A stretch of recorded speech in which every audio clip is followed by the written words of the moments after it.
Carolina Week. In the wake of conservative activist Charlie Kirk's assassination on Wednesday, UNC students gathered to mourn his loss. Students on both sides of the spectrum had strong reactions. It was a really unique experience to be able to meet him, but it also just makes watching what happened all the more personal and upsetting. With flu season right around the corner, UNC is projected to give out 7,500 flu vaccines this year. Learn where you can get your flu shot this fall. As fall is slowly approaching, coffee shops all around Chapel Hill are releasing their pumpkin drinks. Tune in to see the go-to coffee order of a very special guest. From the UNC Hussman School of Journalism and Media, connecting Carolina's campus and community, this is Carolina Week.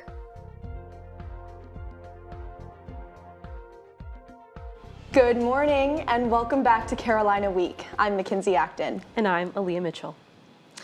We continue to follow the developments in the killing of political activist Charlie Kirk, the founder of the conservative group Turning Point USA. The alleged shooter, Tyler Robinson, will be facing the death penalty in the case. That's according to the Utah County Attorney's Office. The 22-year-old suspect, Tyler Robinson, is facing 7 counts, including aggravated murder, felony discharge of a firearm, witness tampering, among others. Officials in Utah read aloud text messages that they described evidence they plan to use in making their case for these charges against Robinson.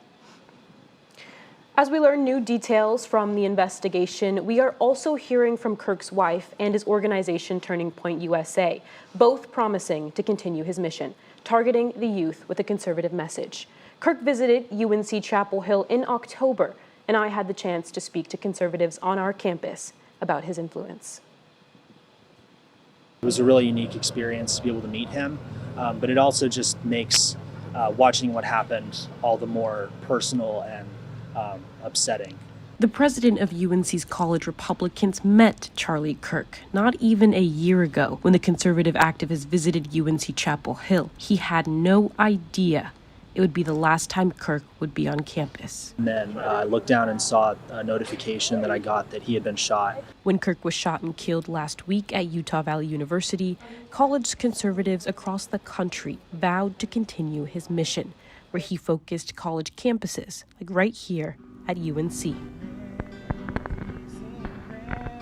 At a prayer organized by UNC college Republicans, emotions ran high as many still tried to make sense of the deadly shooting, many choosing to honor Kirk by speaking out.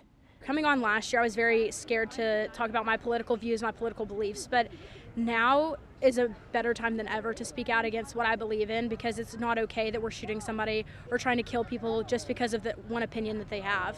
College Republican Secretary Sage Kent attended Kirk's rally on campus last year. She remembers the debates he had with those who did not agree with him. And that's what Kirk was known for, be it through podcasts, viral videos, or his ever-popular Prove Me Wrong debates on college campuses. He connected with young conservatives, making him a powerful force in conservative politics. I didn't know at the time that was the last opportunity I would have the chance to meet him, right? Because you always think, well, I have next year, I'll just go to the event next year, and this year there is no next year. Many here are heartbroken. There are strong emotions both for those who supported him and for those who didn't. I didn't personally agree with Charlie Kirk on where he stood on the issues. He was still a person who didn't deserve to die that way. The president of UNC's Young Democrats, Nick Willits, said that Charlie Kirk's death is a sad example of rising political tensions in the country, and that violence is never the answer. We will never make progress in this country if we are violent towards each other and we can't get along.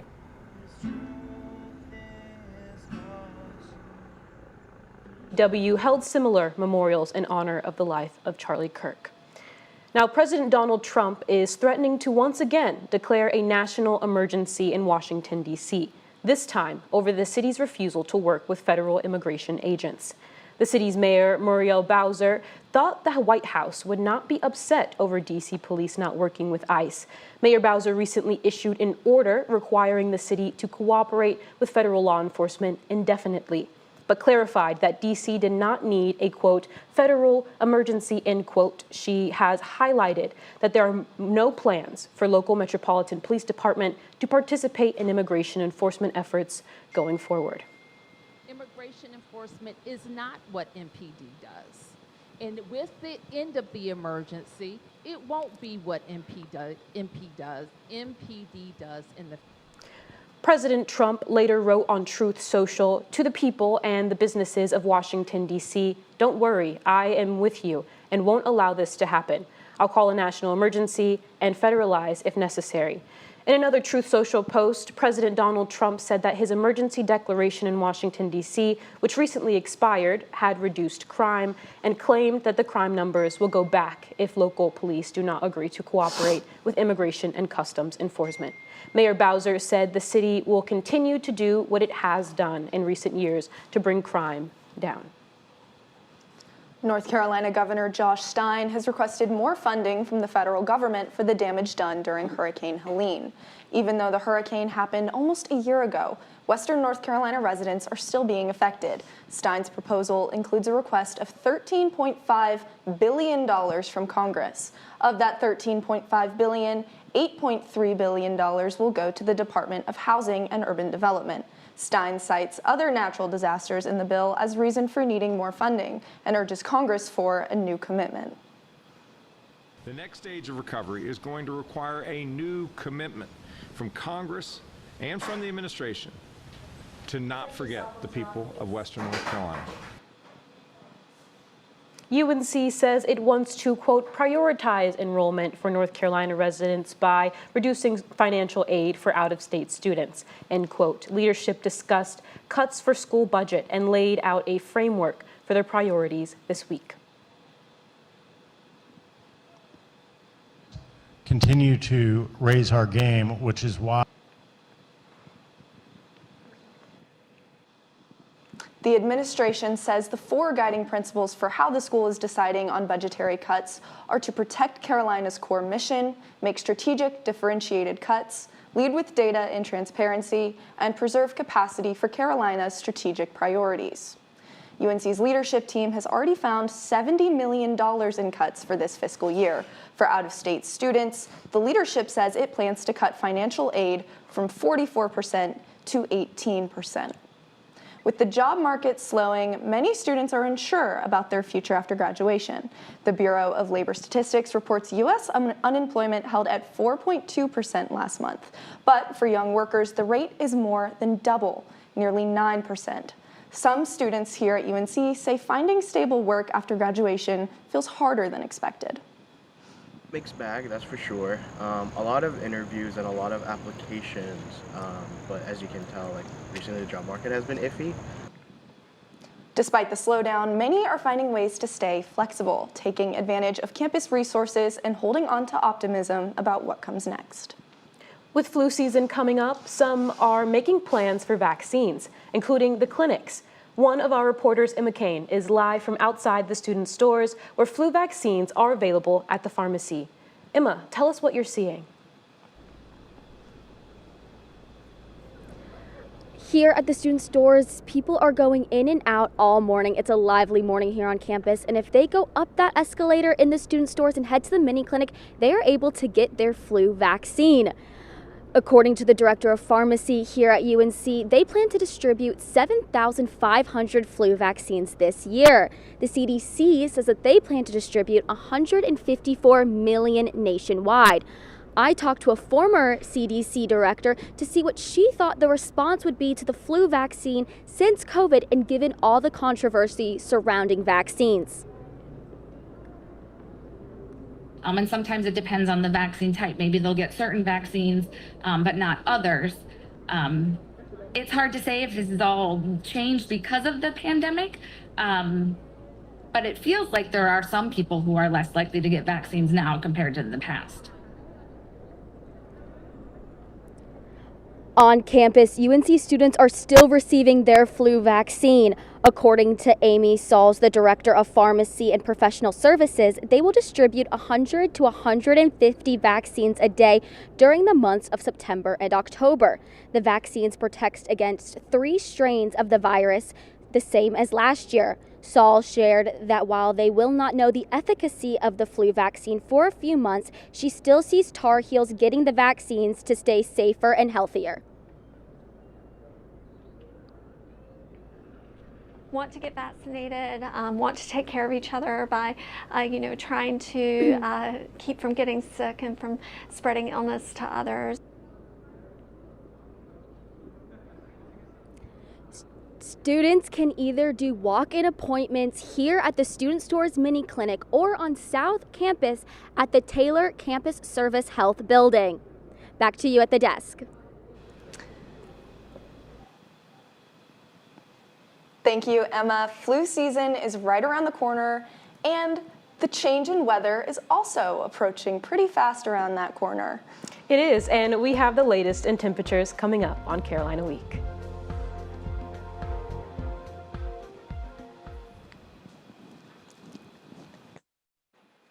A lot of things throughout life.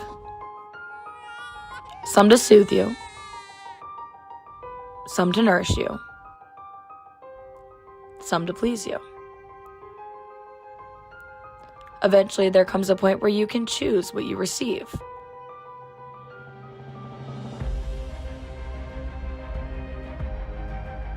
The things you choose affect the way you live your life.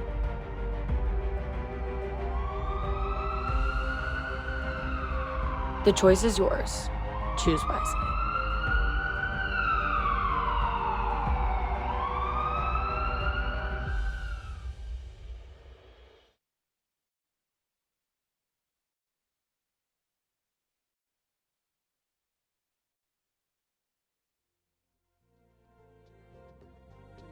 It is pretty sunny outside, and I think, although there's no people out there, I've seen a lot of sweaters, and I'm hopeful that it'll be a nice week. I'm hoping so too. I had to throw on a sweater this morning on my way to class, but I'm excited to maybe enjoy the sunshine a little bit later today. But now we have our Megan Giller with the latest on weather. Thanks, Mackenzie. Yeah, we're going to be seeing some cooler temperatures today and some sunshine, just like we were talking about. We're going to start out around 70 at noon. We're only going to peak around 76 today, so it'll be quite comfortable outside. And then we'll drop back down to those lower 70s by 6 p.m. We had a little bit of drizzle, a little bit of rain this morning, but that's headed out. Most of that rain came from this low pressure system up here in Virginia. And so most of that rain is going to stick to our northern counties for the rest of the day. You could see a little light drizzle, but it should be pretty north of I-40. As we move throughout the rest of this week, we'll have a high pressure system come into the area, and that's just going to bring some more sunny, light weather. It's also going to warm it up around here. On Saturday, we'll still have that high pressure system, but towards the afternoon, a cold front will come through, bringing some cooler temperatures as we head towards next week. It won't be super dramatic change, but it will drop from upper 80s to lower 80s.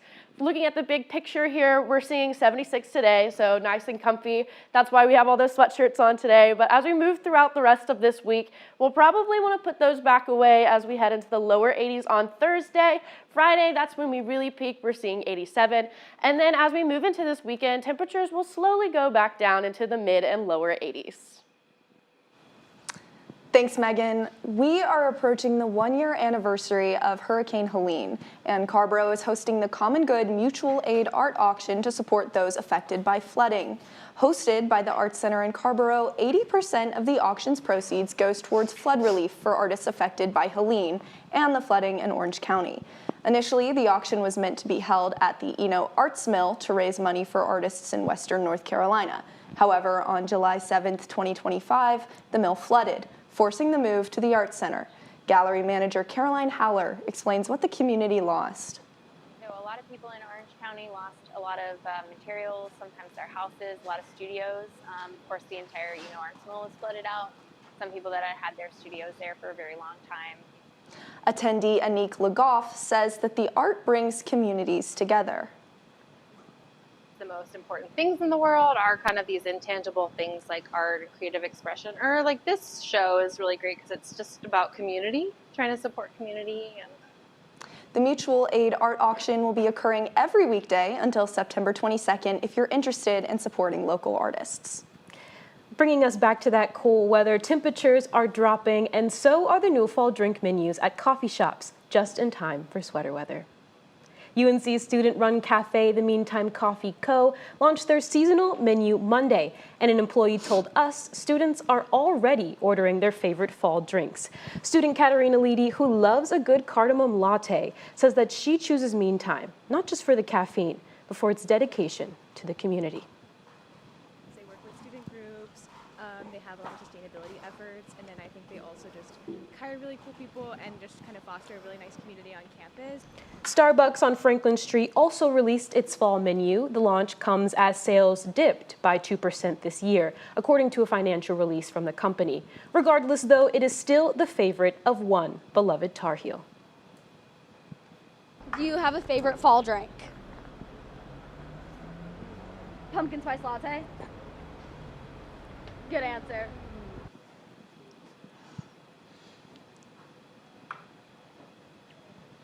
Oh my goodness, I loved chatting with Ramses, an icon at UNC. He also told us he was excited for Carolina football this fall. What are you excited for Carolina football? Well, Aaliyah, I am going to the volleyball game this weekend. The Tar Heels host ECU on Sunday, and I think it'll be a good matchup for the Tar Heels to regain some momentum they lost last week.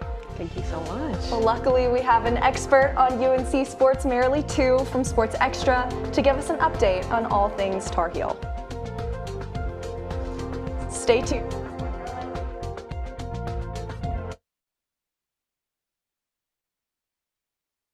It's been a year of growth. I'm focused, I'm resilient. It's been a rewarding year. All the hours of late night studying, all the hard work, all the breaking bad habits, it's finally paying off. I'm an athlete. I'm an academic. Oh my God. I can be whatever I set my mind to.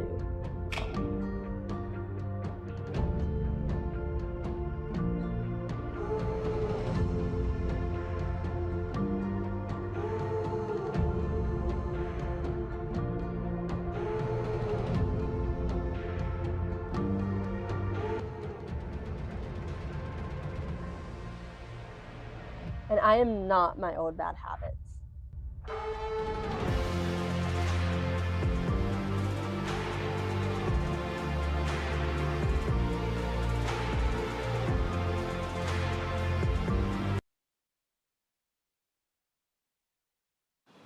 Welcome back to Carolina Week. I love Ramses, I love coffee, and I love Carolina sports.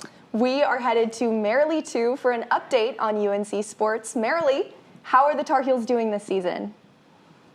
Thank you, Mackenzie and Aaliyah. After a tough start to the season, Carolina fans were looking for answers Saturday against the Richmond Spiders. In the first quarter, Gio Lopez dropped a dime to Jordan Shipp, which was a 29-yard touchdown strike that had the crowd on its feet and kept the offense rolling. And it wasn't just the offense with success. Bill Belichick's defense locked in, holding Richmond to only 2 field goals. Final score in Chapel Hill, North Carolina 41, Richmond 6. Carolina football looks forward to another win this weekend against UCF. And Friday, field hockey hosted its home opener against App State in a cross-Carolina showdown. Right out of the gate, Riley Heck strikes first with an assist from Sane Hawk. With Charlie Bruder doubling the lead minutes later in the second, Danny Mendez blasts one past the keeper to push Carolina's lead to 3. And moments later, Bruder finds the net again, this time bouncing it off of App's goalie for her second goal of the match. Then in the third, Sane Hawk caps the scoring with a wide-angle shot to make it 5-0. I know we had difficulties showing that game, but it was a shutout win. And following that weekend, field hockey took on Liberty and beat them 3-1 in a top 10 matchup. We were thinking, okay, what are we going to do in this moment and stay present and not think about the result or the end and just push through the last 2 minutes of the game. The men's soccer team faced Wake Forest Friday at Dorrance Field. Wake Forest charged ahead early in the first half, scoring their lone goal. And UNC's offense fought back in the second half by controlling possession and outshooting the Demon Deacons. Thanks to a corner kick converted by Jack Sandmeyer, the Tar Heels tied the game. Carolina's defense fought valiantly, and after controlling the second half, the match ended in a 1-1 draw.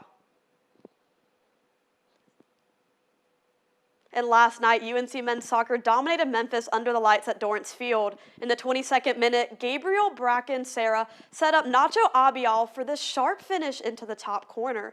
Serra added one of his own after the half to make it 2-0. The Tar Heel defense, led by Edu Cordes, locked things down, holding Memphis to just one shot. Riley Burge sealed it in the 85th. Carolina cruises past the Tigers 3-0. I haven't played much my time here, and then I always told myself I was going to knee slide if I ever did score in Dorrance, so then I ran out to the cameras and did a little knee slide for the fans.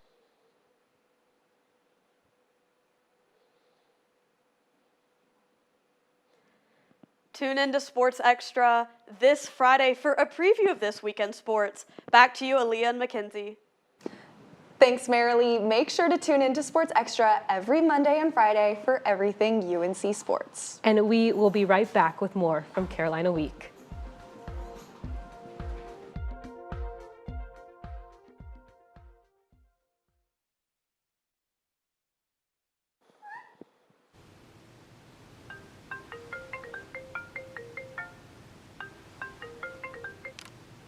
Hey, what's up?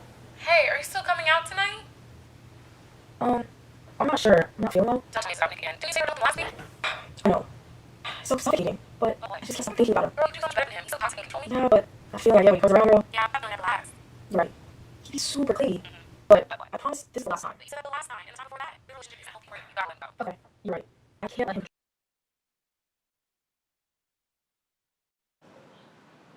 Welcome back to Carolina Week. Aaliyah, this week was the start of Latinx Heritage Month. It was, and UNC Latinx organizations are all ready to celebrate. Stop by the pit on Friday for the Latinx Heritage Month kickoff. Latinx clubs on campus will be selling delicious treats like tacos de helados, which are taquitos topped with crema and salsa, and dulces enchilados, or candies topped with chamoy and tajin. This party in the pit kicks off the month of events planned by the Carolina Latinx Center and student clubs. And hey, if you are looking for more celebrations, the nonprofit El Pueblo is hosting their annual Fiesta del Pueblo this Sunday in Raleigh. The party will include food, trucks, local artists, music, and more. The fun starts at noon on Fayetteville Street in Raleigh, right near the Capitol building. That is making me hungry. I am excited to go try some of that food. Literally, what more could you want? Music, food, fun, like literally, my stomach's already rumbling. I can't wait. Well, that does it for this week's edition of Carolina Week. And we will see you next time.